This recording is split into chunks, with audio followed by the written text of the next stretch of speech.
ஸ்பெயின்லாம் யாரும் வின் பண்ண மாட்டாங்க இவங்கெல்லாம் அந்த ஏன்னா அந்த ஜாவி இனியஸ்டா புயோல் சர்ஜர் ராமோஸ் கேசலஸ் அந்த டைமில் உள்ள மாதிரியான ஸ்பெயின் இப்போ இல்லவே இல்லை. அவங்க வந்து ஒரு செம்ம டாமினேட் 2008 2012 இருக்கிற எல்லா ட்ராஃபியுமே அவங்க தான் வின் பண்ணாங்க. அந்த ஸ்பெயின் இப்போ இல்லை அப்படின்னு சொன்னாங்க. பட் இருந்தாலுமே என்னன்னா அந்த இடத்துல 1-2 கிளிம்ஸ் இருந்தது. ஆக்சுவலாக கடைசி நிமிஷம் வரைக்குமே அல்பேனியாவுக்கு சான்ஸ் இருந்தது. அந்த மேட்ச் இன்கேஸ் அல்பேனியா வின் பண்ணியிருந்தாங்க அப்படின்னா அவங்க அட்லீஸ்ட் பெஸ்ட் தேர்ட் பிளேஸ் ஃபினிஷோ சம்திங் அந்த கேட்டகரியாச்சும் கூட உள்ளே போகிறதுக்கான வாய்ப்புகள் அதிகமாக இருந்தது. ஏன்னா இட்டாலி வந்து அப்போது லூசிங்கில் இருந்தாங்க. அவங்க எப்பவுமே 3 பாயிண்ட்ல தான் இருந்தாங்க. அப்போ அல்பேனியாவும் வின் பண்ணியிருந்தாங்கன்னா அவங்களும் 3 பாயிண்ட்ல இருந்திருப்பாங்க. ஸோ ரொம்ப ஒரு கிரிட்டிக்கலான ஒரு ஸ்டஃப்பில் தான் கேம் போயிட்டு இருந்தது. பட் அன்ஃபார்ச்சுனேட்லி அல்பேனியாவுக்கு அது கிடைக்காமலே போயிடுச்சு. இன்கேஸ் அல்பேனியா அந்த மேட்ச் வின் பண்ணியிருந்தாங்க அப்படின்னா அவங்க பெஸ்ட் தேர்ட் பிளேஸ் ஃபினிஷ் ஆடுறது கூட சான்சஸ் இருந்திருக்கு. ஆனால் எனக்கு தெரிஞ்ச ஸ்பெயின் வந்து நிறைய சர்ப்ரைசஸ் அவங்கள்ட்ட இருக்குதுன்னு தான் தோணுது. ஏன்னா எல்லாருமே ரைட் ஆஃப் பண்ண ஒரு டீம். யாருமே என்ன ஸ்பெயின் வின் பண்ணுவாங்கன்னு சொல்ல எக்ஸப்ட் ஒருத்தர் யாரும் அது நான் தான். அதனால ஆமா இப்போ மட்டும் வின் பண்ண தோத்துட்டாங்கன்னு வச்சுக்கோங்க, அவ்வளோதான். ஏய் ஜிங்ஸ் பண்ணிட்டாங்க, அவன் வந்து ஜிங்ஸ் பண்ணிட்டாங்க அப்படின்னு சொன்னாங்க. ஒன் இந்தியா ஹவுஸ் நேயர்கள் அனைவருக்கும் மறுநாட வணக்கம். நேற்று சூப்பரான ஒரு 2 மேட்ச், எல்லாமே அதே டைலாக தான் போட வேண்டியதா இருக்கு. It's okay. நேற்று சூப்பரான ஒரு 2 மேட்ச், ஒவ்வொரு மேட்ச்மே அப்படிதான் சொல்லணும் மக்களே. பட் இருந்தாலும் ஒரு மேட்ச் வந்து நம்ம prediction work ஆயிடுச்சுப்பா. I am happy, personally very happy. ஆனால் இன்னொரு மேட்ச் அன்எக்ஸ்பெக்டட் எண்டிங் தான் சொல்லி ஆகணும். என்னதான் வந்து ஸ்பெயின் அல்பேனியா ஒரு மேட்ச் வந்து ஒரு ஒன் சைடு ஒரு கோல் அடிச்சு இதாயினாலும் குரேஷியா மேட்ச் வந்து இவ்வளோ டஃபா போய் கடைசியில் வந்து இங்கிட்டு இருந்தா 81 நிமிஷத்துல ஒருத்தர் வந்தீங்க அப்படின்னு சொல்லிட்டு மன வருத்தம் தான். பட் இருந்தாலும் இதை பத்தி இன்னும் டீப்பா பேசுறதுக்கு நம்மளோட லியோ அண்ணன் இருக்காரு. அண்ணன் வணக்கம். ஸோ முதல் மேட்ச் அல்பேனியா ஸ்பெயின். சரி ஓகே, நான் வின் பண்ணிட்டேன், அது வேற பெட்ல வின் பண்ணிட்டேன். பட் இருந்தாலும் நேற்று ஸ்பெயின் பண்ண ஒரு சூப்பரான ஒரு விஷயம் நீங்க சொன்ன மாதிரி உங்களோட ப்ரெடிக்ஷன் அதில் ஒர்க் ஆச்சு. ஒட்டுமொத்தம் பெஞ்ச் தான் யூஸ் பண்ணுவாங்க, இந்த பெஞ்சை மாத்தி யூஸ் பண்ணாங்க. அதுல ஓப்பனிங் கமெண்ட்ரியிலே சொல்லிட்டாங்க ஒட்டுமொத்த ஸ்பெயினுமே வந்து இப்ப பாதி ஆடிட்டு இருக்காங்க, ஆல்ரெடி ஆடின பிளேயர் வந்து உட்கார்ந்து இருக்காங்க, பாக்குறதுக்கு நல்லா இருக்கு அப்படின்னு சொல்லிட்டு கமெண்ட்ரியில சொன்னாங்க. இதை பத்தி நீங்க சொன்னதை பத்தி உங்க கருத்து என்ன? இல்ல ஆக்சுவலா அது யூஸ்வலாவே நடக்கிற ஒரு விஷயம் தான். என்னன்னா ஃபுட்பால் வந்து ரொம்ப கண்டிப்பாக ஃபாலோ பண்ண எல்லாருக்குமே தெரியும். ஏன்னா அவங்க அடுத்த ரவுண்ட் குவாலிஃபை ஆயிட்டாங்க அப்படின்னும் போது மெயின் பிளேயர்ஸ்க்கு வந்து இன்ஜுரி ரிஸ்க் இருக்கும் அதிகம். ஸோ அந்த இன்ஜுரி ரிஸ்க்கை வந்து சேவ் பண்ணணும் அப்படின்றதுக்காக ஓகே தேவையில்லாமல் இன்ஜுரி ஆகிட்டு எதுக்கு தேவையில்லை அப்படின்னு சொல்லிட்டு செகண்ட் டீம் இறக்குறது ரொம்ப விஷயம். எனக்கு உண்மையான சர்ப்ரைசிங்காக இருந்தது ஸ்பெயின் இப்படி டாமினேட் பண்ணுவாங்கன்னு நினைக்கவே இல்லை. ஏன்னா ஸ்பெயினோட ஃபர்ஸ்ட் டீம் எல்லாருமே ரைட் ஆஃப் பண்ண ஒரு டீம் வந்து ஸ்பெயின். ஆக்சுவலாக ஸ்பெயின்லாம் யாரும் வின் பண்ண மாட்டாங்க இவங்கெல்லாம் அந்த ஏன்னா அந்த ஜாவி இனியஸ்டா புயோல் சர்ஜர் ராமோஸ் கேசலஸ் அந்த டைமில் உள்ள மாதிரியான ஸ்பெயின் இப்போ இல்லவே இல்லை. அவங்க வந்து ஒரு செம்ம டாமினேட் 2008 2012 இருக்கிற எல்லா ட்ராஃபியுமே அவங்க தான் வின் பண்ணாங்க.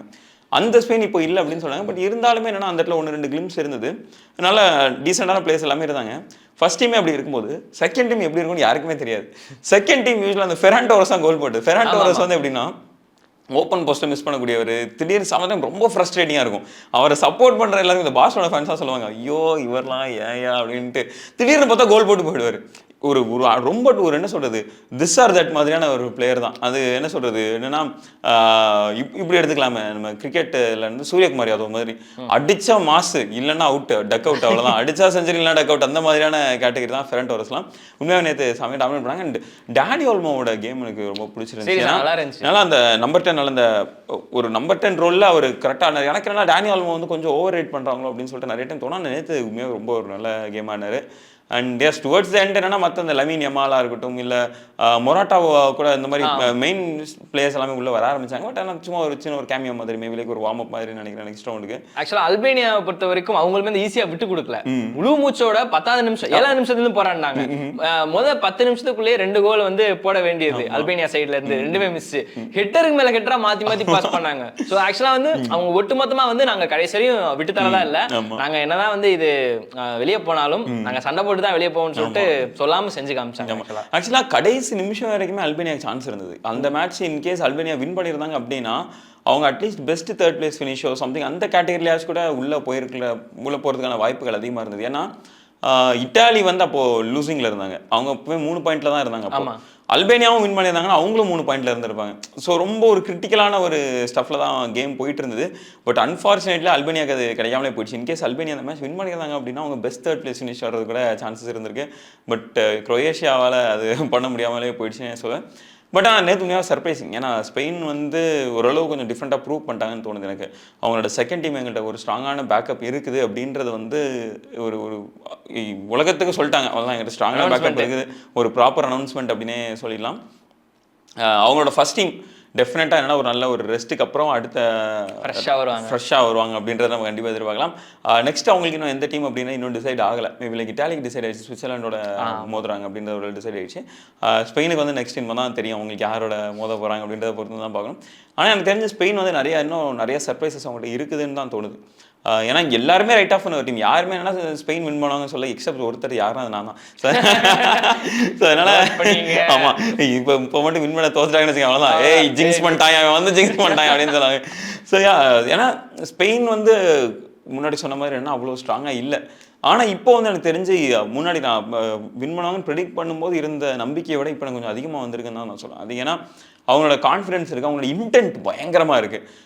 இட்டாலி மாதிரியான ஒரு டீம், அதாவது என்னன்னா அவங்க நல்லா லோ பிளாக் போட்டு ஆடுற டீம், அந்த நேற்று சொன்ன மாதிரி இந்த பார்க்கிங் த பஸ் அவங்கெல்லாம் அந்த டீமுக்கு அகெயின்ஸ்டா அவ்வளோ ஒரு புஷ் பண்ணி அட்டாக் பண்ணாங்க. அண்ட் 3மே வின் பண்ணிருக்காங்க. 3 out of 3 வின்ஸ் அவங்களுக்கு இந்த குரூப் ஸ்டேஜ்ல. எனக்கு தெரிஞ்சு 2010க்கு அப்புறம் இது ஒரு ஸ்டார்ட் தான். 2010க்கு அப்புறம் வந்து ஒரு யூரோ லீக்ல ஒரு ஃபுல் டாமினன்ஸோட 3-4-3 அப்படின்னு வின் பண்ணதுல வந்து ரொம்ப நாளுக்கு அப்புறம் வின் பண்ணியிருக்காங்க. Starts around strikes again. Okay சரி, இது இல்ல நல்ல இன்ட்ரெஸ்டிங்கான ஃபேக்டா தான் இருக்கு. ஓகே அங்கிள், ஆமா பரவாயில்ல. என்ன 2010க்கு அப்புறம் ஒரு 14 வருஷத்துக்கு அப்புறம் அதான் நீங்க சொன்னீங்களே இதுக்கு முன்னாடி 2010 to 12 அந்த காலகட்டத்துல இருந்த ஸ்பெயின் இல்லன்னு, சோ ரீபர்த் பண்ணிட்டு இருக்காங்க போல. ஓகே ரைட் சரி. ஆமா அந்த டாமினேஷன் கொடுத்தா நல்லதுதான் எனக்கு தெரிஞ்சு. அண்ட் ஸ்பெயின் வந்து இந்த டைம் கொஞ்சம் நிறைய சர்ப்ரைசஸ் எனக்கே கொடுத்துருக்காங்கன்னு நான் சொல்லுவேன். அண்ட் அடுத்த கேம் செகண்ட் மேட்ச், முக்கியமான மேட்ச். ஐயோ அது 81வது நிமிஷத்துல சப்ஸ்டிட்யூட் பண்ண நடக்காம இருந்திருந்தா கொரேஷியா பக்கம் மேட்ச்ங்க பாவம் சீரியஸா. அந்த விசில் ஊதுனதுக்கு அப்புறம் ஒட்டுமொத்த கொரேஷியா டீமும் சரி இல்ல ஆப்பனன்ட் டீமும் சரி எல்லாருமே கிரவுண்ட்ல படுத்த மாதிரி தான் இருந்தாங்க. யார் மூஞ்சிலுமே ஒரு துளி கூட சந்தோஷம் கிடையாது. எல்லாம் ஐ மீன் லைக் நான் இட்டாலிட்ட வந்து அந்த எல்லாருமே அழுதுட்டு இருந்தாங்க. ஆனால் 2 கண்ணீருக்கும் வேற அர்த்தம் இருக்குன்னு நினைக்கிறேன். ஏன்னா இட்டாலி கண்ணீருக்கு வந்து ஒரு ஆனந்தத்தில் படுத்திருந்தாங்க. குரோவேஷியா வந்து அவ்வளோ டெவஸ்டேட்டட் அவங்க. ஏன்னா சுத்தமாக கரெக்டாக அந்த கோல் போகிறதுக்கு ஒரு 50 செகண்டுக்கு மட்டும் தான் மாட்ரிச்சோட ஃபேஸை காட்டினாங்க. மாட்ரிச்சோட ஃபேஸை காட்டும்போது ஒரு பதட்டத்தில் இருந்தால் தெரிஞ்சது. மாட்ரிச்சும் கோவாசிச்சும் இருந்தால் அப்படி பக்கத்தில் நின்றாங்க, 2 பதட்டத்தில் இருந்தால் தெரிஞ்சது. கோல் அந்த as soon as ball left Calafiori's காலில் அப்போ எனக்கு தெரிஞ்சிச்சு ஓகே ஒரு வேலை இது விப் பண்ணி ஃபார் கார்னர்ல அடிப்பாங்களோ அப்படின்னு யோசிச்சுட்டே இருந்தேன். கரெக்டா பண்ணாங்க. எனக்கு இது பார்த்து ஐயோ, ஏன்னா என் பக்கத்தில் ஃப்ரெண்டு படுத்திருந்தான், அவன் வந்து குரோவேஷியா சப்போர்ட்ரு, அவனோட ஸ்ட்ரீம் லேட்டாக ஓடுது, என்னோட இதில் வந்து கொஞ்சம் கரெக்டாக இருக்குது. எனக்கு நான் ஒரு ரியாக்ஷன் பார்த்துட்டே இருக்கேன், என்ன பண்ணிருக்கான் அப்படி அவன் எப்படியோ ஹார்ட் பிரேக்கில் உட்காந்து என்னடா கோல் போயிருச்சுரா அப்படின்னு சொன்னான் அவன். எனக்கு இதை பார்க்கும் போது என்னன்னா Chelsea versus real Madrid match ஒன்று நடந்தது. ஒருத்தருக்கு ட்வீட் பண்ணியிருந்தாரு என்னன்னா செல்சி வர்சஸ் ரியல் மேட்ரிட்ல மாட்ரிச் தான் என்னன்னா கடைசி நிமிஷத்துல ஒரு அசிஸ்ட் பண்ணி ரியல் மேட்ரிட உள்ள அனுப்புவார், செல்சி வெளியே அனுப்புவார். அப்போ செல்சி ஃபேன்ஸ்லாம் பயங்கர டிசப்பாயிண்டிங்காக இருந்துச்சு. ஒருத்த போட்டு தான் செல்சி ஃபேன்ஸ்க்குலாம் இந்த மாதிரி தான்டா இந்த மாதிரி தானே டிசப்பாயிண்டிங்காக இருக்கும், இப்போ அனுபவி அப்படின்ற மாதிரியான ஒரு ஆமா இது ஒரு சின்ன ஒரு வன்மம், செல்சி வன்மம்னு வச்சுக்கோங்க. ஆக்சுவலாக இன்னொன்று ஒரு பெனால்ட்டி வரும், ஹேண்ட் பால் டச் ஆகி. அந்த பெனால்ட்டில மாட்ரிக்கோட ஒரு கிக், அந்த குரூஷியல் அந்த இடத்துல எனக்கு கோல் போட்டதுக்கு அப்புறம் தோணுச்சு ஒருவேளை மேபி அந்த பெனால்ட்டி ஷூட் ஓகேவா கோலா விழுந்து கன்வெர்ட் ஆயிருந்தா 2-1 அப்படின்னு கணக்குல கொரேஷியா வின் பண்ணியிருப்பாங்களோ அப்படின்னு எனக்கு தோணுச்சு. அண்ட் நம்ம அப்படி கூட எடுக்க முடியாதுன்னு நினைக்கிறேன். ஏன்னா இப்போ அந்த பெனால்ட்டி மிஸ் ஆயிடுச்சு, அந்த பெனால்ட்டி சேவ் ஆனதுக்கு அப்புறம் அடுத்த ஒரு அதே இதுலயே அதே இல்லை, அதாவது என்னன்னா அந்த பெனால்ட்டி வந்து அதே அட்டாக்ல தான் இருக்குது. அந்த பெனால்ட்டி வந்து சேவ் ஆகுது, அதை வந்து கிளியர் பண்றாங்க. கிளியர் பண்ணது நேரம் குரோவேஷியன் பிளேயர்கிட்ட போகுது, மறுபடியும் அவர் கிராஸ் பண்றாரு, பார்த்தா மறுபடியும் இது ஹெட் பண்றாரு. வித்தின் ஒரு 30 செகண்ட்ஸே நடந்தது. ஸோ எனக்கு தெரிஞ்ச இந்த பெனால்ட்டி தான் இந்த ஃபர்ஸ்ட் கோலுக்கே காரணமே இந்த பெனால்ட்டி தான் நான் சொல்லுவேன். மேபி இது பெனால்ட்டி கன்வெர்ட் ஆகாம இல்லைனாலும் அந்த பெனால்ட்டி தான் அதுக்கான ஒரு காரணமாகவும். பட் இருந்தாலும் அந்த பெனால்ட்டி அடிச்சிருந்தா கோல் கணக்கு ஒண்ணு, ரெண்டாவது வந்து அந்த ஒரு கோல் போட்டிருந்தாலும் மாட்ரிக் வந்து சரி ஓகேப்பா ஏதோ பண்ணிட்டாப்ல அப்படின்னு. ஸோ அவருமே 2-3 கோல் மிஸ் பண்ணியிருந்தாரு. நேற்று ஆக்சுவலாக குரோவேஷியா த்ரூ த சீசனே நான் சொல்றேன், அவங்கள்ட்ட வந்து நிறைய ஒரு ஸ்டாட்ஸ் பார்த்தேன். என்னன்னா எக்ஸ்பெக்டட் கோல்ஸ் அப்படின்னு சொல்லுவாங்க, அவங்க கிரியேட் பண்ற சான்சஸுக்கு எத்தனை கோல் அவங்க போட்டிருக்கணும் அப்படின்ற மாதிரி அப்படின்றதான் எக்ஸ்பெக்டட் கோல்ஸ் அப்படின்னு ஒரு ஸ்டாட். அவங்க போட்டு எக்ஸ்பெக்டட் கோல்ஸை விட அவங்க அண்டர் பெர்ஃபார்ம் பண்ணியிருக்காங்க. நேற்று மேட்ச்ல வந்து அவங்க ரொம்ப அண்டர் பெர்ஃபார்ம் பண்ணியிருக்காங்க. இப்போ என்னன்னா 1.7 கோல்ஸ் போட்டிருக்கணும், பட் அவங்க ஒரு கோல் தான் போட்டிருக்காங்க. ஸோ 1.7 அப்படின்னா அவங்க 2 கோல் போட்டிருக்க வேண்டியது நியாயப்படி, பட் அதை அன்ஃபார்ச்சுனேட்டாக அதை அவங்களால போட முடியல அப்படின்றதான். அண்ட் த்ரூ த சீசனே அவங்க அண்டர் பெர்ஃபார்ம் பண்ணியிருக்காங்க தான் சொல்லுவேன். எக்ஸ்பெக்டட் கோல்ஸ் அண்டர் பெர்ஃபார்ம் பண்ணியிருக்காங்க, அது மாதிரி தான் அந்த இது ஸ்டாட்ஸ் இருந்தது. ஸோ எனக்கு தெரிஞ்சு நிறைய டீம்ஸ்ட்டு அந்த பிரச்சனை இருக்குது. அவங்க கிரியேட் பண்ணுறாங்க நிறைய சான்சஸ், பட் அதை கன்வெர்ட் பண்ண மிஸ் பண்ணுறாங்க. அந்த பிரச்சனையில் மிகப்பெரிய அடி வாங்கினது வந்து குரோயேஷியான்னு சொல்லுவேன். ஒரு மேட்ச்மே வின் பண்ணலாம்னு நினைக்கிறேன். ஒரே ஒரு பாயிண்ட்ல சரி 2 பாயிண்ட் 2 ட்ரா ஒரு லாஸ். ஸோ குரோயேஷியா யூஸ்வலாகவே எல்லாருமே அப்செட் பண்ணிட்டு பயங்கரமாக சர்ப்ரைஸ் கொடுக்குற டீம். இந்த டைம் எல்லாருமே எதிர்பார்த்தாங்க குரோயேஷியாலாம் நம்ம டார்க் ஹார்ஸ்னு சொல்ல முடியாது, குரோயேஷியாலாம் டாப் டீம் அப்படின்னு சொன்னாங்க. இப்போவும் சர்ப்ரைஸ் பண்ணிட்டாங்க அவங்க 2 பாயிண்ட் போட்டு எடுத்து. ஒன்றும் இல்லை, சர்ப்ரைஸ் உறுதி. ஆமாம், அது வந்து ரிசல்ட் வேற அப்படின்ற மாதிரி தான் இருந்துச்சு. அண்டு நேற்று இட்டாலி மாதிரியான எனக்கு தெரிஞ்சு Italy won't go past round of 16 தான் நான் சொல்கிறேன். Even if it's against Switzerland. ஏன்னா இட்டாலியோட கேம் வந்து டோட்டலாக ஒரு லேக் ஆஃப் இன்டென்ட் அவங்ககிட்ட இருக்குது. ரொம்ப ஒரு டிஃபென்சிவான மென்டாலிட்டி தான் ஆடுற மாதிரி இருந்துச்சு. நேற்று குரோயேஷியா ஆடின கேமுக்கு இட்டாலி கண்டிப்பாக தோற்றுருக்கணும்னு தான் நினச்சேன். ஏன்னா இட்டாலியோட ஒரு இன்டென்ட் இல்லை, அவங்ககிட்ட அந்த அட்டாக் பண்ணணுன்ற ஒரு இன்டென்ட் இல்லை. நேற்று அவங்க பிச்சுக்குள்ளே என்ட்ரு ஆகும்போதே நான் சொல்கிறேன் குரோயேஷியா மேட்ச்சை வந்து இட்டாலி வந்து மேட்ச்சை ட்ரா பண்ணணுன்ற மென்டாலிட்டிலாம் இறங்கினாங்க. முதல் நிமிஷத்துலேருந்து டைம் வேஸ்ட் பண்ண ஆரம்பிச்சாங்க. கோல் கிக் எடுக்கும்போது நிறைய பார்த்ததா இருக்கட்டும், கோல் கிக் எடுக்கிறதுக்கு 10-20 செகண்டை தாண்டி பொறுமையாக கோல் கிக் எடுக்கிறதா, த்ரோயினாக இருந்தாலும் அது லேட்டாக எடுக்கிறதா இருக்கட்டும், கார்னாக இருந்தாலும் லேட்டாக எடுக்கிறதா இருக்கட்டும், இந்த மாதிரியான ஒரு நெகட்டிவான ஒரு ஃபுட்பாலை தான் அவங்க ஆடிட்டு இருந்தாங்க நேற்று. ஏன்னா அவங்களோட அப்ரோச் டோட்டலாகவே என்னன்னா ஒரு நெகட்டிவாக இருந்துச்சு. இந்த மாதிரியான ஒரு மென்டாலிட்டியோட உங்களால் எந்த ஒரு கேமையும் வின் பண்ணவே முடியாது. நீங்கள் வந்து நான் டிஃபெண்ட் பண்ணுறேன், நான் டைம் வேஸ்ட் பண்ணுறேனோ, நீங்கள் வின் பண்ணணும் அப்படின்ற அன்லெஸ் நீங்கள் அந்த வின் பண்ணணுன்ற மென்டாலிட்டியோட நீங்கள் கேம்குள்ளே போகலை அப்படின்னா அவங்க கண்டிப்பாக நீங்கள் தோக்க தான் போகிறீங்க அப்படின்றத நீங்கள் உறுதிப்படுத்திக்கணும். அந்த ஒரு மென்டாலிட்டி, அந்த ஒரு இன்டென்ட் இட்டாலிக்கு மாறலை அப்படின்னா Italy are not going past round of 16 அப்படின்னு தான் நான் சொல்லுவேன். அண்ட் எஸ் அஃப்கோர்ஸ் ஜக்காக்னி ஒரு இந்த இடத்துல இதை சொல்லி ஆகணும். ஆல்ரெடி வந்து மக்களே முன்னாடியே லியோனை சொல்லியிருந்தாப்புல, நான் 2-3 வீடியோக்கு முன்னாடி நேற்று வீடியோலையும் சொல்லியிருந்தாரு. என்னன்னா சப்ஸ்டியூட்டா உள்ள வராங்க, ஃப்ரெஷ் மைண்டோட வருவாங்க, கிரேமை ஃபுல்லாக ரீட் பண்ணியிருப்பாங்க, அவங்க வந்தாங்கன்னா கண்டிப்பாக ஒரு கோல் ஸ்கோர் பண்ணுறதுக்கு நிறைய வாய்ப்பு இருக்கு அப்படின்னு சொல்லியிருந்தாங்க. நேற்று 86 நிமிஷத்தில் அவங்க ஒரு பிளேயர் உள்ள வந்தாப்புல, கெலிஃபியூரியோட ஒரு தரமான ஒரு பாஸ், மிட்ல இருந்து லெஃப்ட்டுக்கு ஒரு தரமான ஒரு பாஸை கொடுத்து அங்கிட்டு இருந்து ஒரு கோல் ஸ்ட்ரைக் ஆனதுன்ற தரமான ஒரு பாஸ். பட் அதுக்கு முக்கியமாக இந்த இடத்துல சொல்லி அனுப்பா கிரெடிட்ஸ் கொடுத்தா அனுப்பா.